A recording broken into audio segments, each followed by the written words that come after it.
বিসমিল্লাহির রহমানির রহিম। আজকের ধানের শীষ প্রতীকের মান্দারি বাজারে নির্বাচনী জনসভার শ্রদ্ধাভাজন সভাপতি, আজকের অনুষ্ঠানের প্রধান অতিথি, আমাদের আপনাদের সকলের প্রিয়, আমাদের আপনাদের পাশে যিনি সবসময় ছিলেন, সবসময় যিনি আমাদের এই এলাকাবাসীর পক্ষে কাজ করেছেন, সকলের প্রিয় নেতা, ধানের শীষ প্রতীকের প্রার্থী, লক্ষ্মীপুর জেলা বিএনপির সংগ্রামী আহ্বায়ক, কেন্দ্রীয় বিএনপি প্রতাপশালী যুগ্ম মহাসচিব, নন্দিত নেতা জনাব ফজলুদ্দিন চৌধুরী আলী ভাই উপস্থিত আছেন।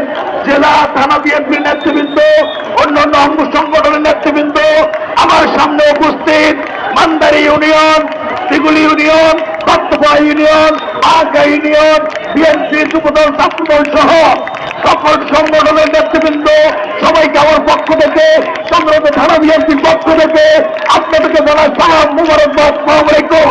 প্রিয় উপস্থিতি, বক্তব্যের কিছুই নাই, প্রধান অতিথি এসেছেন, উনি বক্তব্য দিবেন, আমাদের নেতৃবৃন্দ বক্তব্য দিবেন। আমি শুধু একটি কথা বলবো, আমার আপনার মার্কা, সবার প্রিয় মার্কা, এনি ভাইয়ের মার্কা, মান্দারির মার্কা, দত্তপাড়ার মার্কা, দিগুলির মার্কা, বাদাখার মার্কা। ইনশাআল্লাহ 12 তারিখে আমাদের ইমানি দায়িত্ব, আমরা সবাই যেন সঠিকভাবে পালন করি। সবাই ভালো থাকুন, সুস্থ থাকুন। আসসালামু আলাইকুম।